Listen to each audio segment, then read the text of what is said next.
limpahan rahmat dan karunia-Nya Allah, kita masih diberi kesehatan dan kesempatan untuk hadir di acara bulanan kita, yaitu acara K2K2.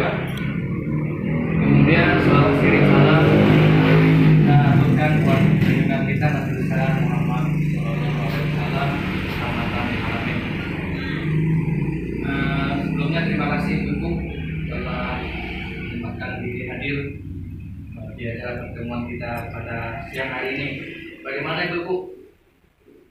Aman?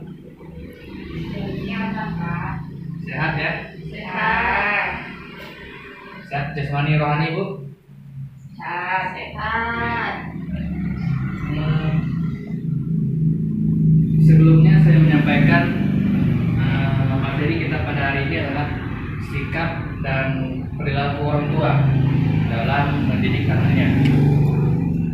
Tentunya saya juga ingin menyampaikan kalau dibilang yang pengalaman dalam pengasuhan anak, tentu mungkin ibu-ibu sudah jauh berpengalaman. Kemudian lagian ibu-ibu punya anak, ada yang SMA, ada yang mungkin ada yang sudah kuliah. Kalau saya pendamping mungkin baru nikah Ibu ya, belum begitu memahami tentang anak. Dan kebetulan kami ada pembelajaran dari profesor dan doktor yang dari Balai Diklat untuk menyampaikan sebagai perantara dari Balai Diklat menyampaikan hal-hal ini kepada Ibu APM.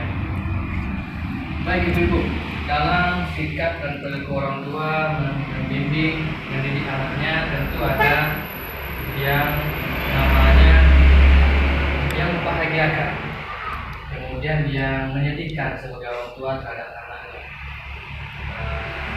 Mungkin bisa ibu-ibu sebutkan apa aja hal-hal yang membahagiakan sebagai orang tua terhadap anaknya, dan apa aja hal-hal yang menyedihkan terhadap sebagai orang tua terhadap anaknya apabila anaknya melakukan ini. Coba Ibu Linda, coba sebutkan. Kalau membahagiakan itu Pak, saya kan punya anak laki-laki Pak. Ya. Nah, Berapa umurnya? sekarang 2 tahun Pak. Ya. Ya, hal yang membahagiakan itu ketika kita melihat tumbuh kembangnya Pak. Nah, dari dia tidak bisa, kalau dulu dari dia mulai merangkak, dia udah bisa jalan, terus udah bisa berlari, berbicara, itu sangat membahagiakan kalau untuk kita sebagai orang tuanya. Ada itu, ada apa namanya, ke puskesmas itu? Oh ada Pak, Saya? ada. Kalau yang menyakitkan sebagai orang tua atau menyedihkan sebagai orang tua? Yang menyedihkan itu ketika anak sakit, demam, terus ketika kita bilang nggak boleh ngelakuin ini, ternyata dia nurut Pak. Oke, baik, terima kasih. Tepuk tangan buat Ibu Wita.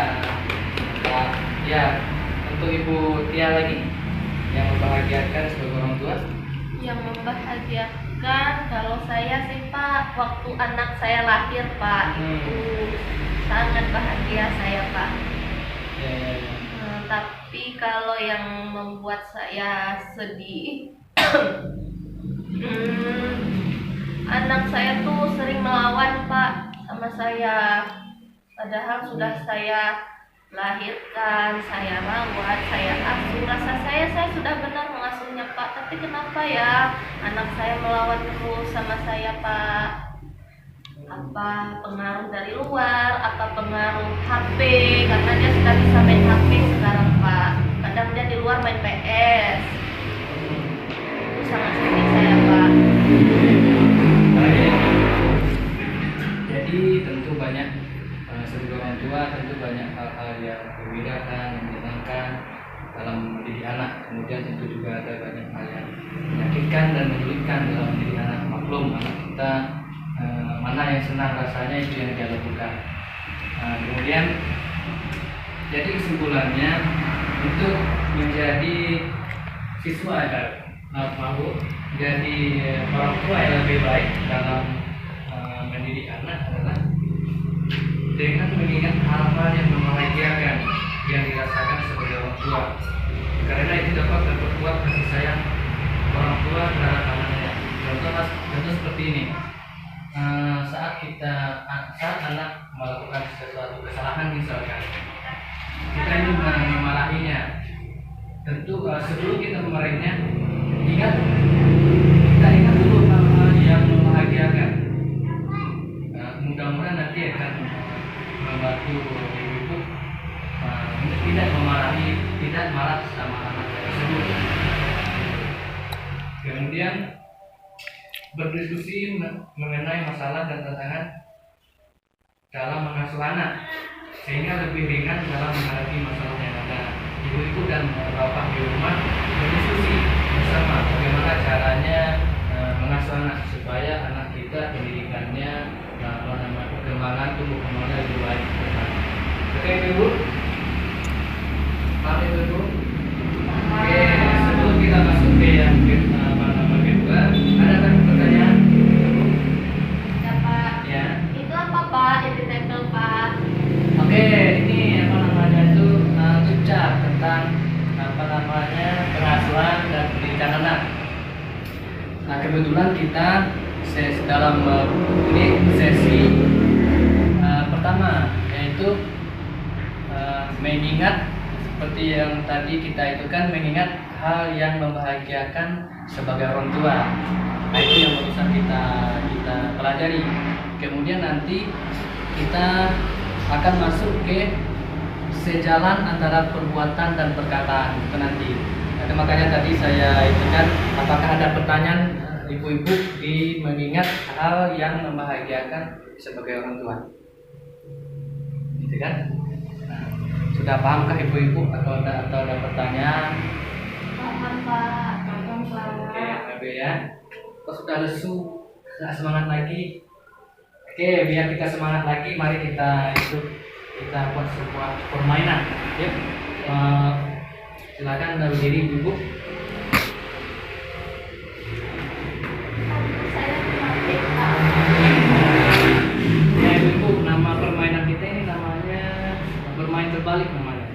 Ya, jadi ada yang namanya seperti ini: kepala, pundak, lutut, kaki.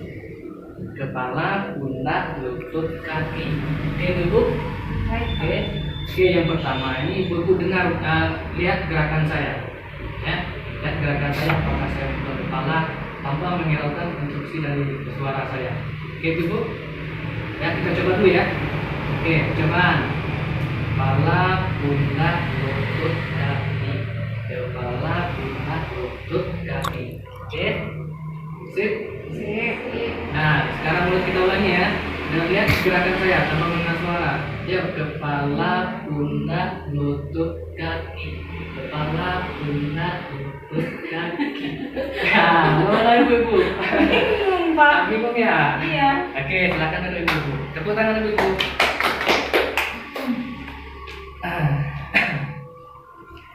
Nah, ibu-ibu. Ibu-ibu. Iya Pak. Oke, dari permainan kita barusan, apa yang terjadi pada saat kita melakukan permainan tadi di dalam pikiran ibu-ibu, apa yang terjadi? Apa yang terjadi? Sulit Pak. Sulit. Iya, sulit Pak. Oke, kemudian bagaimana perasaan ibu-ibu pada saat saya menyebutkan kepala, sementara yang saya pegang pundak? Kemudian yang saya sebutkan kaki, sementara yang saya pegang kepala. Bagaimana perasaan ibu-ibu? Nggak sesuai Pak. Iya, bingung Pak mau ngikutin yang mana. Oke, makanya oke. Nah, Bu.